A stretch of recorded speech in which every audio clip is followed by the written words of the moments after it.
கன்னி ராசிக்கு இந்த 2026 காதல் இனிக்குமா கசக்குமா, திருமணம் புளிக்குமா, இல்லை வாழ்க்கையில் நல்லபடியாக இருக்குமான்னு பார்த்துக்குவோம். பொதுவாக 5ஆம் அதிபதி 7இல் இருக்கார். 5க்குரிய சனி, 6க்குரிய சனி 7இல் இருக்கார். அதற்கு குருபலம் இல்லாமல் இருந்த வருடம் போன வருஷம். ஜூனுக்கு மேலே குருபலம் வருது. காதல் நல்ல திருமணமாக மாற வாய்ப்புண்டு. இந்த ராசிக்கு பார்த்திங்கன்னா 2 தான் இருக்குது. ஒன்று உறவில் திருமணம், இல்லை விருப்ப திருமணம். இது 2 அற்புதமாக இருக்குது. அப்போ இந்த ராசிக்கு திருமணம் சம்மந்தப்பட்டு அமோகமாக இருக்குது. குறிப்பாக பெண்களுக்கு தான் இந்த வருஷம் யோகம். ஏன் அப்படின்னா, அது 7ஆம் வீடு பெண் வீடு.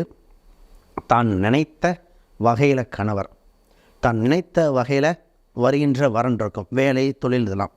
இந்த கன்னிராசிக்காரன் நான் எப்பயுமே சொல்லுவேன், ஆனால் ஒத்துக்க மாட்டாங்க. கன்னிராசிக்கார இருப்பவர்கள் அவங்க தாய், அவங்களோட அம்மா பார்த்து நல்ல வரனை கொண்டு வர முடியாது. இது ஸ்டேட்மெண்ட்.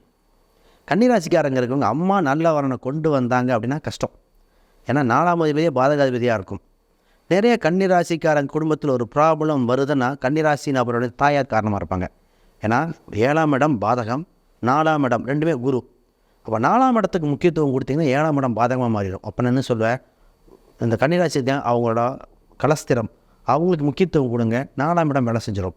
அப்போ இந்த திருமணம் சம்பந்தப்பட்ட சூட்சமத்துக்கு எப்போவுமே கணவனோ மனைவியோ அவங்களுக்கு தான் இம்பார்ட்டன்ஸ் கொடுக்கணும். நான் எத்தனையோ மெடல் சொல்ல, பல ப்ரூஃப் கூட சொல்லலாம்.